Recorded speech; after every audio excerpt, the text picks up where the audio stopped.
What's happening, yo? Who we got on here? Ricky Rakan, how are you doing today? Good morning, good morning, good morning. Buenos dias. Fresh Five, Amir Azad, Euphoria Barbershop, good morning. Tijeras, 88, The Smoking Barber, IBA Live, Best Barber 717, 3 others joined. Bobby Boat Cuts, Gifted Barber, and 20 others joined. Al Hennies, Barberologist, Joey B. Your Stylist, CMF Matt, Tony the Barber, and 18 others joined. Let's get a wave so I can acknowledge you guys. Smoking Barber, 86 Custom Clippers, LMTLS, The Hair Tailor, LL Cool Fade. LL Cool Fade, I like that one. That's good, right? LL Cool Fade, I like that. That's catchy, right? Hair surgeons, Enough the Groomer, and 5 others joined. London, New York, K in the Cut, hair surgeons, barberologists. Good morning to you, Jason C. Bremer. Thank you guys for joining. I appreciate you guys.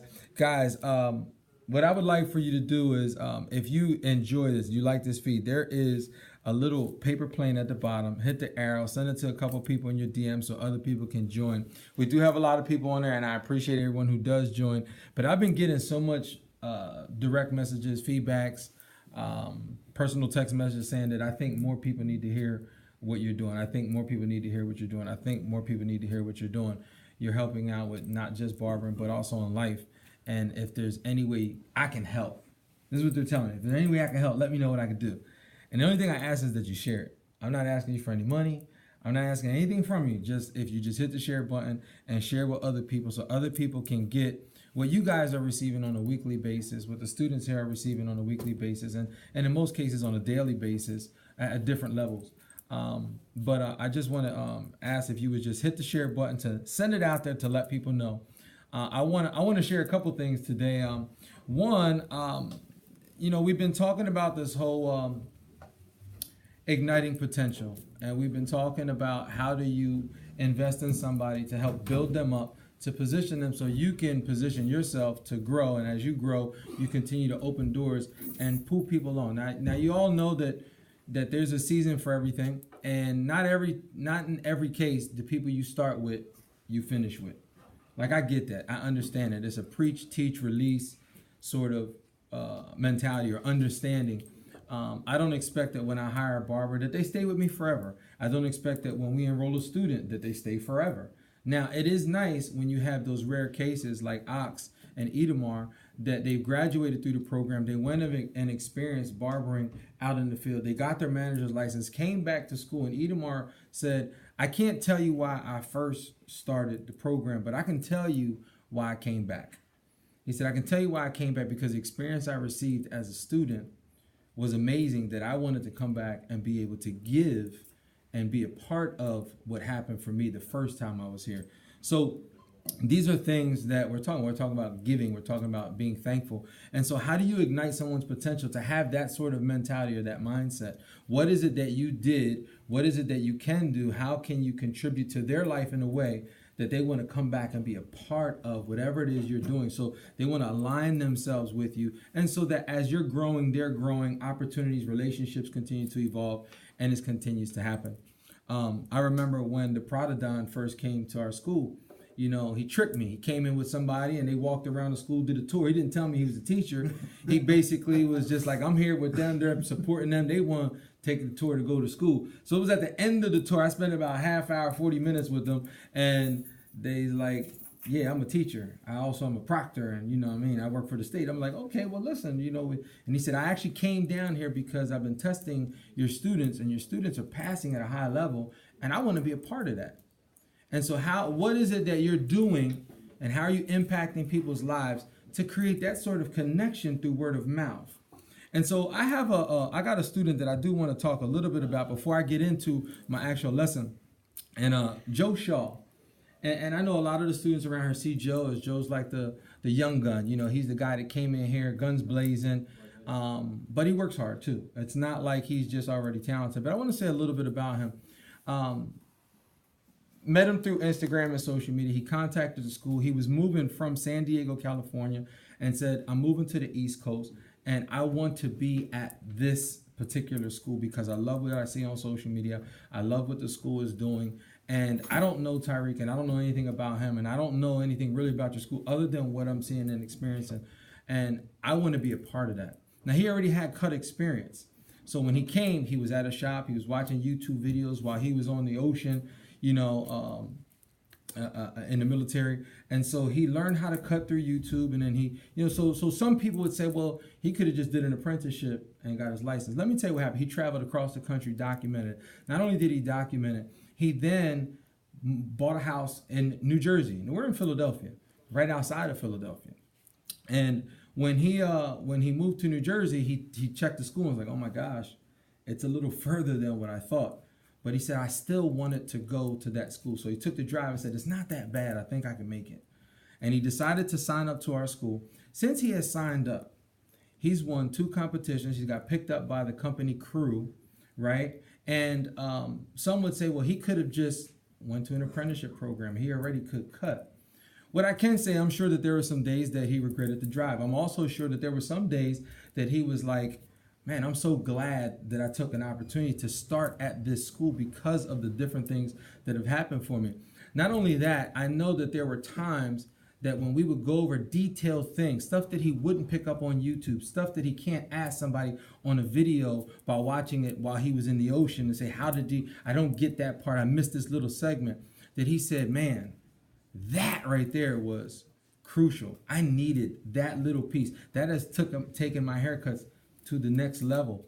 And so there has to come a level of humility that we have to live with. Just because you can cut hair doesn't mean that you know it all. Just because you own a business doesn't mean that you know it all. Just because you own some things doesn't mean that you know it all. You may have some experience, but you also have to live with a level of humility and take time to listen. Because if you're listening to the people around you, if you're paying attention to body language, if you understand their love language, as I've been talking about in the last couple of weeks, you're able to connect with them in a way so that you can do the things that help them to become better, if that's where you want to be as a leader, as an entrepreneur, and as an owner. So I wanted to just say to Joe Shaw, congratulations for all your accomplishments. Thank you for choosing our school. And more importantly, continue to put in the effort and the hard work to be a successful barber. There are so many students that I could talk about, and I want to do sort of a thank you economy. I've been telling students as I'm walking past them or saying something that I appreciate certain things about them, and I appreciate their tenacity, their willingness to get through when life punches them in the face. And so I've been doing that in little nuggets.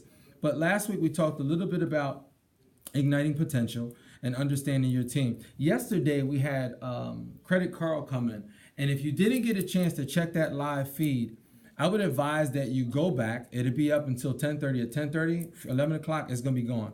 So I would tell you after this live feed to go back. You can hit it, and once it plays, wait about 10 seconds, then hit the back button and then let it play. You'll get the entire thing. Something happened, there was a glitch in it, but it's nice and clear once you hit the back button one time, but you can't forward. The moment you forward, the sound goes off. So just let it play through, and you can just do some idle listening. Very, very impactful information on understanding your net worth.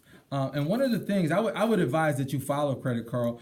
He's got some free information on Instagram. He does a podcast called Credit Cocky and a bunch of other stuff. But one of the things he was talking about was, one, leveraging relationships, why relationships are important. We've been talking about that on these live feeds. You know, you're in a position, leverage the relationship. You have access to it. I had a student graduate yesterday named Mike Morrell, and he said, when I got to hang out with you in Atlanta, I really understood where I was at the school, because of the respect that you had in the industry and the way you are with people all the time, not just on social media.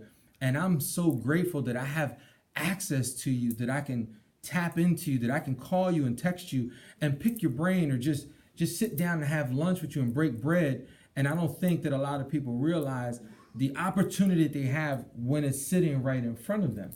Now, I also have people like that in my life that I feel honored to be connected to and to have had a relationship and an experience with them. I'm going to highlight a couple of those people today because I want to share some things with you. So he was talking about leveraging relationships.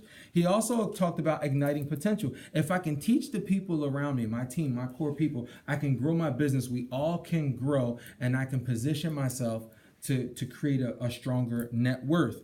And then he also said, how do you create other opportunities? And in that was the relationships that he's built, the conversations that he's had. He's taken that information and used it. He didn't just hoard it. Now he's giving it away. And so he's creating more opportunities by just giving some of this information or a lot of this information away for free on Instagram. Is credit.carl on Instagram. So Sean Anthony the other day put a post up in his stories, and it was saying how Dr. Dre was able to reinvent himself time and time and time again. He gave up certain areas, the DJing, the hustling on the streets, to then making beats, to getting rid of that, to selling, having Aftermath, owning people and just music, building film, headphones. He continued to reinvent himself and take himself to greater levels, but it had a lot to do with leveraging relationships, igniting the people around him. So those things can still go. His music still can get played. His stuff that he created can still get sold and things like that. And so it's the same thing. The one thing I love about it is that Dr. Dre didn't marry his first idea. He didn't get stuck to it and say, this is it. This is the end of it. He learned that there was a time when it was time to sort of let those things go in order for him. He had reached his ceiling, and it was time for him to get to that next level. I mentioned last week that, I started as a student, and then I was an apprentice, and then I was in a barbershop, and I was a manager, and then I became an owner, and then from an owner, I owned a second shop. Then I got my teacher's license. I was touring the country, and I was working with various companies, and I was selling my own DVDs. And then as I was doing that, I started working in a school in 2011, and I did it for $20 an hour, where I was making way more money with other stuff. But I knew that the end game was eventually I wanted to have a school. So I had to go and prepare myself. I had to give up some things.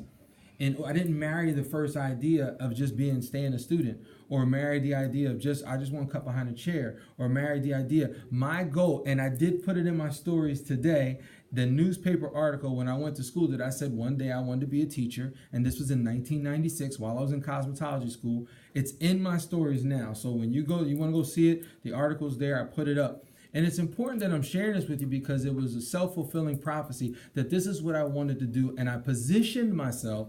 And as I did, I always developed the people around me so I can continue to grow. I mentioned last week that I haven't been in my shops since 98 or 2008. I'm sorry, 2008. I really haven't been in my shops full time, just one day a week, a couple hours on a Thursday, a couple hours on a Friday. But how do you walk away from your business since it's 2019 is about to be? And, I'm not even in my shop full time. I'm only there a couple hours on a Saturday. Really, because I still love cutting hair and I like connecting with my people. But I do visit my shops almost every day. One here, one there, going for a half hour or something, say what's up to a couple guys, check some things out, fix some stuff if I need to. It was snowing the other day. I was out there shoveling with a messed up finger because I jammed it. It's just part of what you got to do when you're in business. And so, I always ignited the potential of the people around me so that I can continue to grow. And as I grow, I position them. If you look at some of the people like Eddie Duck, Barbara Lele, handsome female barber, all of these different people, Sweeney Todd, just barbers that are at my shops that have been with me for a long time. And some of them have separated and went their own way. Like, I get it. There's a season. Seasons change. People change. It used to be a song, right? Mm-hmm. And, it happens. It's okay. It's part of your own growth. When people leave, they're leaving room for somebody else to come in and grow. You can't expect to keep people around forever. Now, I think there's a way to leave. And since July, I had 4 people leave out of 16 chairs. 4 people leave. 2 people left the same day, not the same day, but they left and just kind of was like, hey, today's my last day, through a phone call or a text message, and it's like, I'm out. Like, that's just not the right way to leave. Two of the people left and said, hey, I'm going to give you some time. One guy in particular, Eddie, very honorable dude. He did an amazing job. He let me know about a month in advance. I'm going to work here for the next 3 weeks. I'm going to go on vacation. And then I come back. I'm going to work for about 2 more weeks. And then I'm going to transition. I want to go a different direction in my life. And I was, at first, emotionally, I felt the kind of way about it. However, but he's been a dynamic barber the whole time. He's been great while he was there. And he finished very, very strong. He worked diligently and hard the entire way through. So I don't have any problem with his decision to move on. And then I also received a text message from one person. Hey, this is going to be I'm going to be here for the next 2 weeks and then I'm out. That's not the right way to lead. That's not how you show appreciation. Most recently, I had a guy. I was in the shop at 6:30. Shop closed at 7. I leave. I get a phone call at 10 o'clock. Hey, what's up, man? I just wanted to say I appreciate everything you've done for me. Today's going to be my last day. Just not the right way to leave. And I think that some people think that when you're showing thanks or giving gratitude or showing appreciation, that because you say thank you for what you've done, that's good enough. And that's just not really good enough. It's just not. That's not a proper way to show appreciation. And I think some people just have it mixed up, but it's okay. That's where people are. And when you meet people where they are, you understand where they are. And then you're also thankful that it ended the way it did, because you need the right people in place. You need the right people. And I've had some really great people. I've been in business for since 26 years I've been in the industry, but I've owned my own shops since 2003. But prior to that, I managed so many great barbers for about 8-9 years prior to opening my own business. So I've had so many really good connections with people, and I was being developed the whole ways through. So I want to be thankful for a lot of the different people, me personally, that have helped influence my life. And, one was my art teacher. My art teacher was very, very influential in my career. He was actually the reason why I wanted to become a teacher. And I'm going to explain to you why that is. So I have a folder here. It says Joel, September 9th, 1995. Now, this is like, this is the real deal. This isn't me just saying something. I have it. So this was my first day in art class. I selected art as an elective to be a part of, and they have an amazing art program because I want to be an artist. And on day one, it's dated here. It says 9/9. If you see, it says 9/9. I had to draw my hand. He told me to pick something. He said, draw your hand. So that's my hand. That's what my hand looked like. On the back, you had to write it, how you felt about it. I said, it's crappy. I just didn't like it, right? That was my very first feeling. Also that same day, we had to pick something that was wooden. So I picked a chair. Not the best looking chair, but you can kind of see the shape of the chair there, whatever. It's kind of faded. Let's talk about 1995. I'm keeping this stuff, right? And on the back, what did I say again? It's crappy. I really don't like it. Now, the reason that I personally, Tyreek, decided to become a teacher, because I was going to go to art college. I was going to go to Tyler School of Art. I had a scholarship there, and I had some stuff called PFL, Project Forward Leap, where I can pick different colleges to go to, because I took all college prep courses. Well, as a senior, I declined college. I said, I don't want to do that. I want to go into barbering. But I didn't veer away from the teaching idea. And the reason that I wanted to be a teacher, the purpose for me wanting to be a teacher, was because my art teacher had the ability to pull out of me what was in there that I didn't see.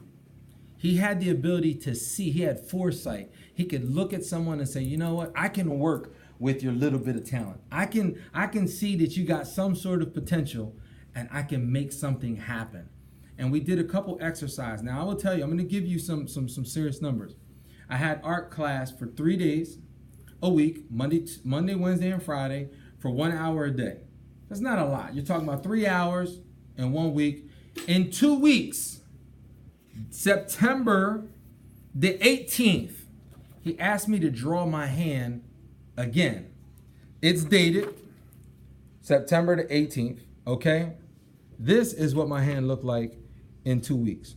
And so day one, right, to day two, what a comparison on how my teacher had the ability to pull out of me what I didn't see in me. So the following week, again, is dated. This one is actually 2 days before, September the 16th. I was able to draw. It's a piece of wood. You can see the fine details in there. My teacher had the ability to pull something out of me that I didn't see.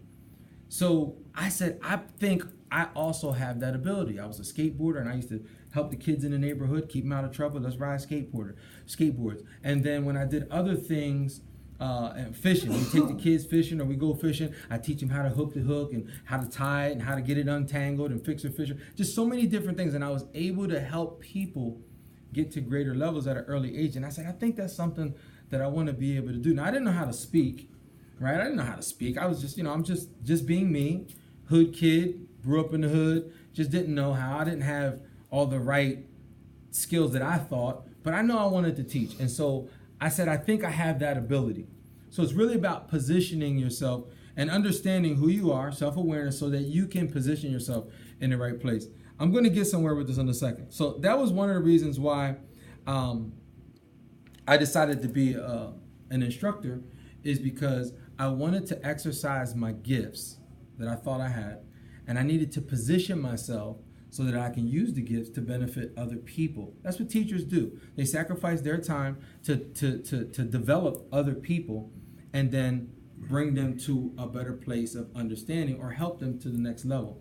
So it's important that you understand that whatever it is that you want to do, you have to align yourself with what your gifts are and position it so you can be better at what it is you're trying to do. So me personally, I was on the phone with, I had my principal in 8th grade. Now this is an article that they did about me being a platform artist. Now this is, you can't really see it, you can't read it, but in this article, for any of the students who want to see it, it speaks of the level of relationship I had with the principal when I was in 8th grade.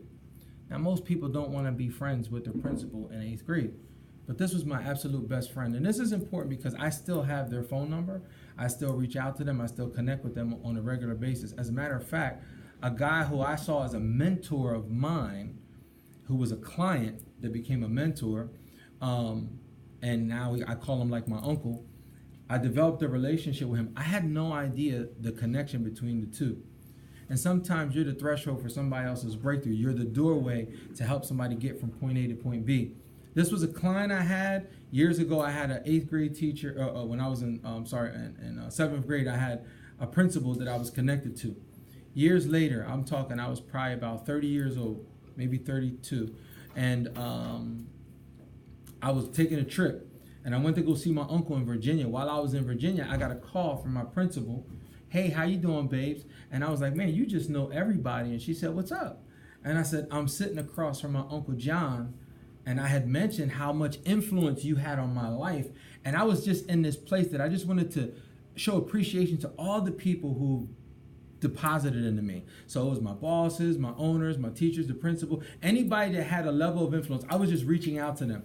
And it was that weekend that it was happening. And so I had lunch with him. And I went backtrack because I was traveling. I went backtrack just to have lunch with him, like a half hour to go back the opposite direction to have lunch with him. And when I told her that I was on the phone with him, she hung the phone up.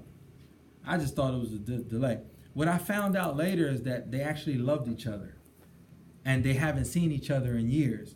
And then I became Alex Trebek, and it was like a love connection that happened. They ended up getting married and being together. And sometimes you just don't know, but it was all through relationship. And she told me years later, I thank you so much, because if it wasn't for you continuing to connect with me, I may not have been able to connect with the love of my life. And I was able to reconnect with him, and they're happily married. They moved to Florida. It's a great story. But it's important because you just don't know how those relationships are so important and how they can impact other people's lives. Just by showing appreciation, that amazing story happened. I mean, it's wild how it happened, but it happened. I had mentioned a week ago, or no, 2 weeks ago, about how barbers in the shop, students in the school, people don't really respect the chore duty thing. You know, it's a task. It's something that we got to do. And so I talked about the parent who would clean the tub and tell the kid to do it. They'll delegate the task to them, and the kid doesn't want to do it, or they don't do it right. And so the parent's like, forget it, I'll do it. And they're not really equipping their child to take over that task and become better at it. They're not really equipping them for life.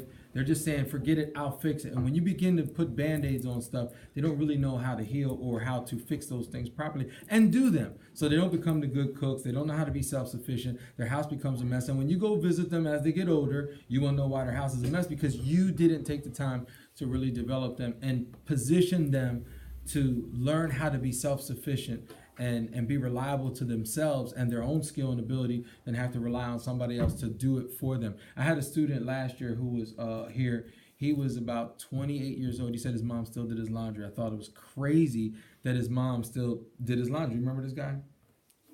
You know what I'm talking about, right? Okay. So, it just doesn't make sense to me. You're 28 years old and your mom is still doing your laundry and cleaning your room. There's obviously something wrong there. You've been enabling this kid for far too long that he don't even know how to take care of himself. He can't even mix up the whites from the blacks, or the colors from his white shirts turn pink because you threw the red shirt in the white, just whatever. He's just messing up. You're not equipping them. You're not empowering them. You're not helping them to be a better human being as an adult. And so when it comes to business, even with your children, let me give you a little bit of perspective on chores and duties and delegating tasks. If I tell my daughter, who's 10, I need you to clean your room and I need you to take care of the bathroom. We got guests coming over, and that's your responsibility, right? And she cleans her room because it's what she's got to do. She doesn't clean the bathroom at all, but she does the dishes and she sweeps and mops the kitchen and does the hallway steps. Is she wrong? Yeah, she's wrong. Why is she wrong? Because she didn't do what I asked her to do. I'm grateful for what you did. However, you just negated everything you did because you didn't do what you was asked to do. Many of you may be struggling in your business and in your barbershop because the owner is telling you to do a couple of things that need to be done. Toilet paper needs to be up. You need to be at work on time. You need to leave on time. You need to straighten your station out. You need to sweep up after yourself before you go to the bathroom or to the store. And you don't do the minimum that you're required to do. But then you want a pat on the back. You want a pat on the back because somebody came in and they needed a job. They had a job interview. They didn't have enough money. And you felt like I had to bless my man. And I don't have a chair rent this week because I blessed, like God told me to bless 10 people this week. And you're like, well, I appreciate it. God didn't tell me that you were supposed to do that. They ain't got nothing to do with the chair rent. But, you still didn't do the minimum required. And I'm being extreme, but you understand what I'm saying. You didn't do the minimum that you were required to do. So you want a pat on the back because you changed the trash can. That wasn't your job. That was somebody else's task. Because you folded the towels. Well, thank you. I appreciate it. But you still didn't sweep up your hair. You didn't wipe your station down. So you folding towels on a dirty station. It don't make sense. You're not doing the minimum that's required. And the same thing happens in our household. I don't care if you do the extra unless you do the minimum. You got to do the minimum that you're required to do. And once that happens, anything else you do is a bonus. You're going to get a pat on the back. You might get a cartwheel and a backflip. I can still do a back handspring. I might fall on my head, but I still can do a back handspring. But you might get that extra. You might get lunch. You might get a bonus. I don't know. But you have to do the minimum that's required. As a student, as a barber student, you got a textbook, you got a workbook, and you have a test booklet. You want to do great on your scores? You read the chapter, you go through the text, allow us to take you levels deeper into the material. If you don't scratch the book and scratch the surface, then when we put material on the board, we're only scratching the surface because you haven't. We want to take you 4, 5, 6 levels deeper into the material to give you a fuller understanding. This is important because when you're learning, when you're writing the material to memorize it, then you forget it. You're setting yourself up to forget the material because you're only learning it to memorize. I got a test at the end of the week and it don't matter. As long as I get a good score on that test, keeps my GPA up and I'm good. No, the minimum is reading the material. Taking notes is another level. Putting it in your workbook is another level. Taking that test booklet and doing it the day, 2 days before your exam is another level. Then when you take the test, it's easy peasy. Now you're retaining information so you can draw from that well that I was referring to last week. Now I have the information, but it's because I did all the work. I didn't come into school and rely on Tyreek or rely on Steph or Edamar Oxford, put some stuff on the board and hopefully I can remember it so I can take my test. That's not what it's for. You have to scratch the surface, allow us to then find out what you know, what you don't know, so we can now take it another level deeper. Let me help you to understand what I think you don't know, or let me get an understanding of what you do know so I can help you take it to the next level. Does this make sense?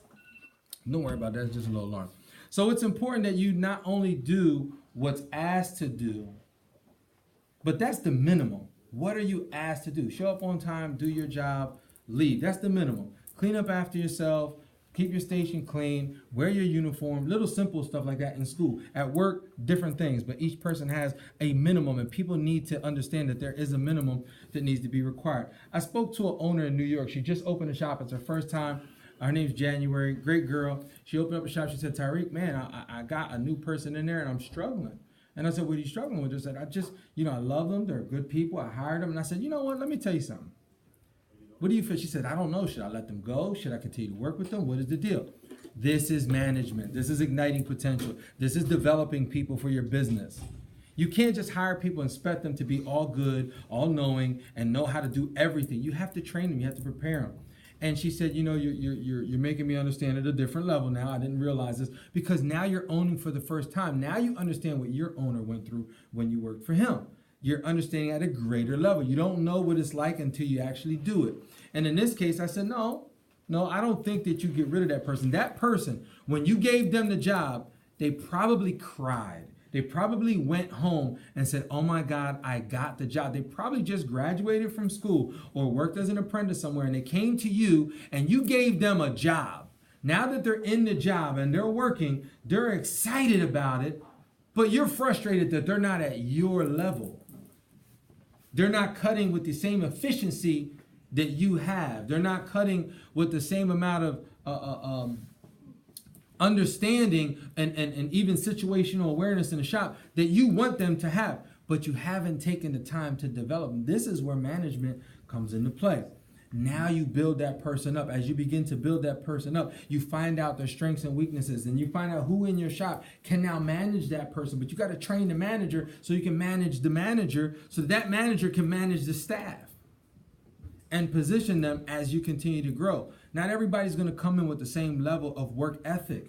They're not going to have it. You have to, you got to be willing. If you chose to hire that person, not just for chair and or percentage, you need to step back so you can help train that person and bring them to the next level. I spoke to a lady, Creative Nails on Instagram. We had a conference the other day. Her name is Shantae. And she was like, Tariq, I talked to you in the summertime, and I got this lease on this thing, and everything that you gave me in the summertime has been phenomenal. It's working. Thank you so much. I appreciate it. But now I'm at a roadblock. I said, what's up? She said, I signed this lease and I can't get the right people to work. And I said, well, why not? She said, well, because I'm too busy working at the school, and then I got to be at the shop and manage the shop, and I don't have time for that. And she said, I listened to your live last week about igniting potential and positioning people, and I'm struggling with that. And I said, why? She started going into detail, and I said, okay. And I gave her a couple exercises. Some of the ones we went over, I went a little more deeper in detail with them. And I said, here's the deal.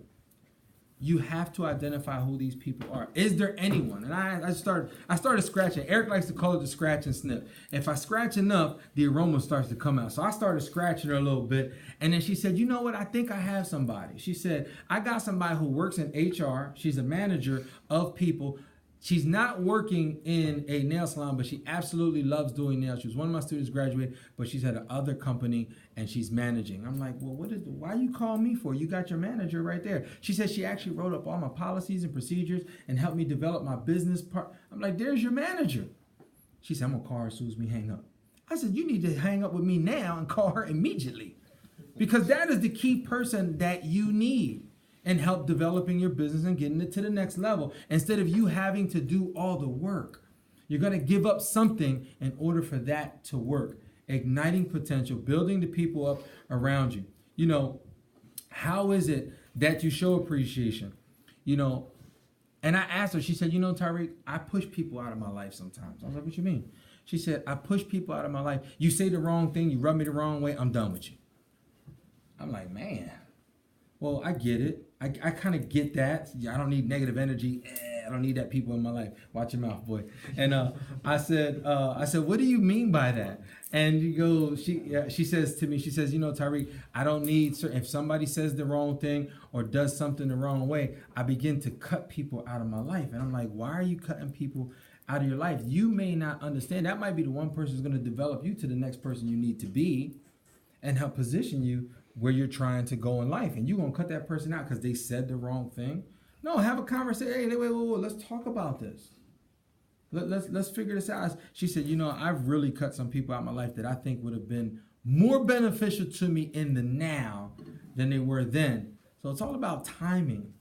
It's all about understanding. And see, part of that is that I personally believe that when talking to Shantae, that she did not have a sense of self-awareness that she does now. Like, because she said it, I think that person would be beneficial in my life now, but not then. And at that time, because of who she was, she pushed them out and pushed them away and doesn't have access to them anymore. And so they're gone. How many times have you pushed somebody out your life and you absolutely know that person was actually good for you? It may not have been the right time. It may not have been the right experience. It might not have been the right space. But you know that person was more beneficial to you than not having that person in your life at all. And so you push that person away. Sometimes we're reading the signs and the signs are different. The signals are different. So you have a red light, yellow light, green light. Red means stop. Green means, come on, look at the participant. Red means stop. Green means, and yield is what? Some of you look at a yield sign and speed through it. You speeding through the red light. That's not what it means. It means proceed with caution. And you may have to proceed with caution. You may have to slow down a little bit, but you're reading the sign wrong. And so in reading those signs, how are you interpreting what you're seeing through action and through word and what it is that you're actually doing about it? Are you slowing down when the signs are in front of you? Like, well, maybe I need to slow down. Because there are other players involved, like pedestrian crossing. There are other players involved. It's not just about me. It's not just about you. It's about us, and it's the other people around us that it affects. So how are you proceeding with caution when you're trying to go through and you're moving past the speed limit? You're going faster than you need to be, and it's a kid's play area. It says proceed with caution, 15 miles. There's blinking lights that say slow down. There are signs there that help you to understand how you need to function in that area. A highway, for example, 65, 75 miles per hour in most cases, right? Would you agree? Right? Especially on the turnpike. We know we be driving like 75, 80 miles per hour. We try to stay at least 10 past the speed limit. We don't try to kill it, you know what I mean? But the speed limit on a highway is not the same speed limit as in an inner city. And it's definitely not the same in a school area. And it's not the same in a play area where kids are on the playground. There's different speed limits for different situations. A lot of time we're trying to go through our experiences and going at 80 miles per hour in zones because we're not paying attention to the signs. And we think that because people are moving slower, it's affecting our growth. You're just out of position. So sometimes people may say the wrong things and you read in the sign wrong. Just be okay. It's okay to love from a distance. It's okay to step back from a distance. It's okay to not function in that level of relationship for that season. So my question to most people, are you out of position? Are those signs confusing to you? And what are you doing about it to position yourself so that you can be in the right place, that you are following the speed limit, that you are looking at the signs? Are you developing that person that's struggling at your business, at your barbershop? Are you taking the time to help develop that one student that gets on your nerves at school? Are you taking time as a student to be patient with the one instructor who always happens to pull your coattail every time you're doing something that you know you shouldn't be doing, but he's like, he always picking on me? We're here for a reason. You're here for me, I'm here for you. In relationship, you're here for me, I'm here for you. On social media, I'm here for you. In family life, I'm here for you, you're here for me. It's a reciprocal thing. Are you paying attention to the signs? Not right now. Step back. Leave me alone. Slow down. Hold up. Wait. Not right now. Those things mean something. Are you paying attention to them? What's understood doesn't need to be explained. Some of us want an explanation for everything. I know me. I am one of those guys. I need to find out the root of what it is so I can operate effectively. If I don't know and the signs are different than what you're saying or what I'm hearing and what I'm seeing, I get confused. Am I supposed to make a left here that says no left turn? Like it says, my GPS is telling me make a left, but the sign on the corner says no left turn. There's a disconnect somewhere. How are you, what rule am I following? Am I following the GPS or am I following a sign on the street? Well, I know if I don't follow a sign on the street and there's a police officer behind me, he's gonna pull me over for making the wrong turn. So I need to follow the sign that's visible, that everyone else, it makes sense to them, not just the one that makes sense to me in the moment. That just came to me right now. Sorry guys, it just kind of hit me that way. But are you out of position? So more importantly, it's not so, listen, it's harvest season. This is the time where we get together, whether you believe in Thanksgiving, where you believe in the Indians and the Pilgrim, it doesn't matter. Thanksgiving is every day, but this is a time where people across the world, especially in our country, that we show appreciation, give thanks for something, right? It is, whether you believe in it or you don't, it's a great time to fellowship with people, to connect with people, give thanks, show appreciation, tell people why you love them, why you appreciate what they've done in your personal life, what it is that makes them special to you, and why you want to spend time with them or the rest of your life with them, or just this season of your life with them, whatever it is. This is a great time to do it. So what do people do? We go out, shop, we cook, we prepare meals 2 days or a day and 2 days in advance. Preparation is the most important part. It's not a microwavable meal. It's something that actually takes time to prepare. But we're preparing something that somebody labored in the field really, really hard so that we can go to the grocery store and get it easy and have easy access to it, right? But we have to cook it. We got to prepare it. We have to be able to prepare it so that it's good for people's consumption so they can enjoy it and we can have a really, really good time. So it's harvest season. Now, I bring this up because not only are we in the season of harvest, right, but it's not over. 2019's coming. How are you now preparing, now that you've enjoyed some harvest from what you've done, your hard work from last year, it's built up to now. Now you're able to kind of see it. Like yesterday, we had a student graduate. We got another student graduating today, right? They were here for a whole year. They worked. This is a harvest for them. I graduate today. Now I can go, take my exam, get legit, and start off with my career because I put in the work all year to get to this point. He's harvesting a graduation right now so that he can go and enjoy whatever it is that he's passionate about in this industry. He was cutting years ago before he was incarcerated. Did about 10 years in prison, took barbering away from him. Right, came back, said, I want to do this. Now he's worked in school with the challenges of coming home from prison and now is in a position to reap a harvest that, man, I've worked so hard. And now I'm in a place that I can enjoy this harvest of all my hard work. I can go take my exam and feast on it, right? And get my license. And so I can open up my business and start my career, whether it's a boutique or one styling chair salon, whatever, it doesn't matter. Whatever his vision for that is, he's now harvesting that from all the hard work. So I want to ask you this. Most of the time when we think about harvest and how we position ourselves for harvest is we think about the dirt, we think about vegetables, we think about fruit, we think about depositing seed and what you get from that seed. I want to challenge you to who and what are you investing in for this next season of your life? Going into 2019, now that you've reaping the harvest from this year, you're going to eat and tell everybody in the next couple of days what you're so thankful for. Some of you are going to be heartbroken this Thanksgiving. Some of you are going to be sad. Some of you are going to be in great position. Some of you are going to be happy in the world. But you still have life. You still have yourself. You still have friends. You have somebody. And you have things that you could be thankful for. Okay? And so what I want to, my challenge to you is this. Who and what are you preparing your harvest for next season? Because it's going to come around again. Y'all know that, right? Seasons change. Winter's here, or we're in fall. Winter will be here, spring, and then it'll be summer. And guess what? It'll be fall again.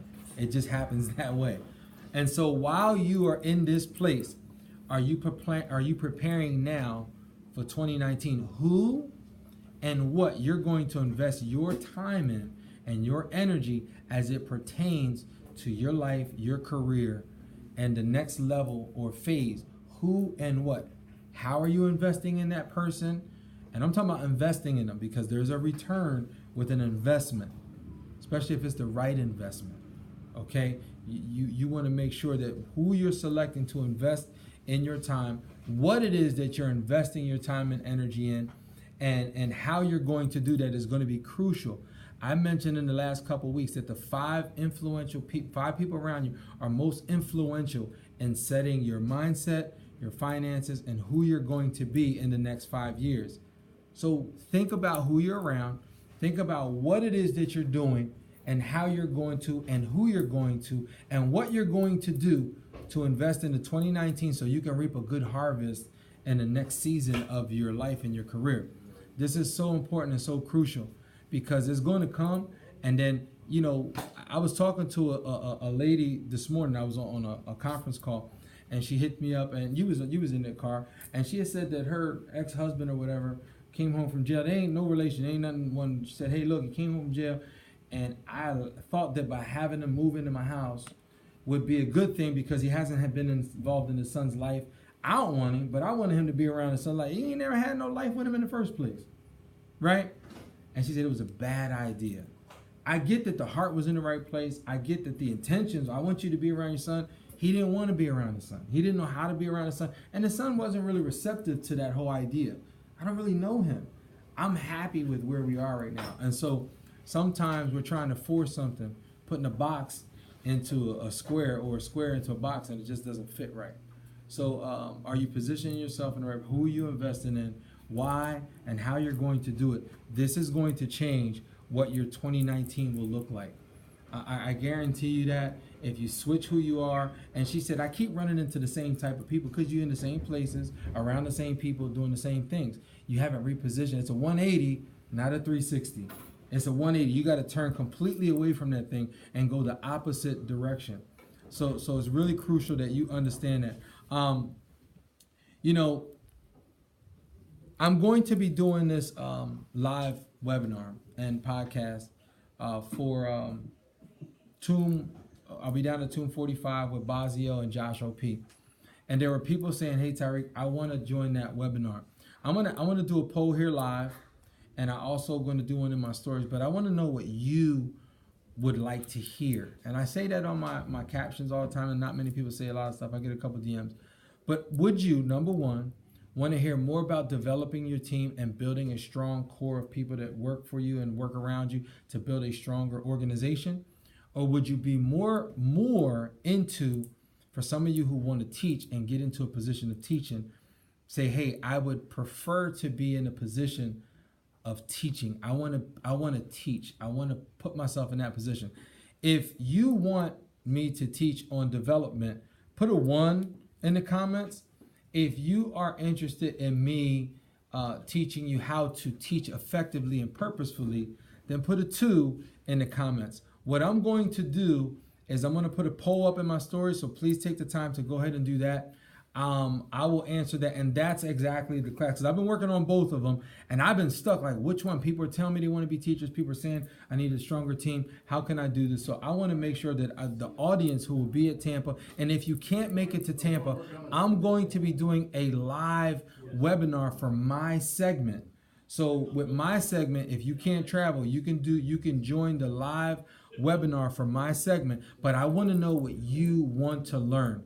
I'm going to go based off of what the majority of people say they want to do, and that's the direction I'm going to go because I'm more focused on what the audience wants, not the message that I want to put across. If you want to listen to my message, Tariq Talk Tuesday, every Tuesday at 9:30 a.m. So, let me finish off with what I was saying. What are you doing for your 2019? Who are you depositing? I know my art teacher deposited in me. I know that my principal in 8th grade deposited in me. I know that the youth minister, Minister Woods, deposited in me, and I was preparing his lessons, which taught me how to prepare messages and plan for speaking. I remember Champ Hall, who gave me an opportunity at a barbershop. He helped to deposit in me what it was like to own and operate a barbershop. Seth Highland, who was my manager, the only guy I've ever worked for outside of barbering was Seth Highland. He was my manager. He hired me. He was the campus director. I became an instructor to instructor, supervisor, from supervisor to director of education, to a campus director, to eventually a school owner. But that all had to do with my relationship with Seth. So I'm so appreciative of Seth and what he has done in my personal life. And so this is just a thank you economy to all the people who helped influence my life. Thank you so much. Show appreciation for the people who have done. I don't care how the relationship ended. Send somebody a text message. I did this a couple weeks back because I was compelled to do it. And the beauty smith in Virginia or Florida, she had hit me up and said, hey, I did what you asked me to do.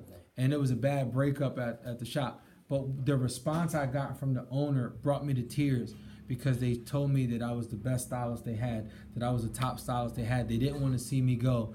And they said that I told them that you were the strongest influence in my career. And then they responded with, you don't know how much it was having you there. And I'm so appreciative. And it was a long text. Like, she kept scrolling through the text. She said she was in tears because she took out the time to show appreciation. You just never know how it impacts somebody's life. So reach out to somebody, tell them thank you, send them a text message, send them a video chat. We all have social media. It only takes a couple seconds to say, hey, thank you for everything you've done for me. And then press send and just send it to them. You just never know how it's going to impact. You don't know what people are going through. They may need to hear it. I'm going to end with this. I remember when I was in heartbreak. I was broken, and I was going to the barbershop, and I was depressed. I would go in, and I would service my client, and then I would go sit on the porch of the barbershop. And I would sit there because I was so depressed. Anyone who knows me, I'm spunky, I'm wild, I like to talk, I like to have fun and be joking and all that. But I just wasn't in the joking mood. I was broken on the inside. I was hurt. And I would go to the barbershop and I would cut hair, and then I'd go sit outside and sit on the stoop until my next client. And I didn't have a lot of conversation. And people would say, I can tell something's wrong with you. It's in your eyes. It shows. I can see something's wrong with you. Your attitude's different. You okay? You okay? And I was like, yeah, I'm fine. But I really wasn't fine. Yeah, I'm fine. That's the common question. Always a lie. How are you? Common question. I'm fine. Always a lie, because not really. I'm not really fine. And in that case, I remember being really, really depressed. And man, I'll tell you what, you just don't know how impactful somebody may say something to you. The girl who broke my heart when I was in 8th grade, right? It's crazy. She pulls up to the red light in her car. And she looking at me, and I'm like, hey, how you doing? Her name was Nikki. I was like, hey, how you doing, Nikki?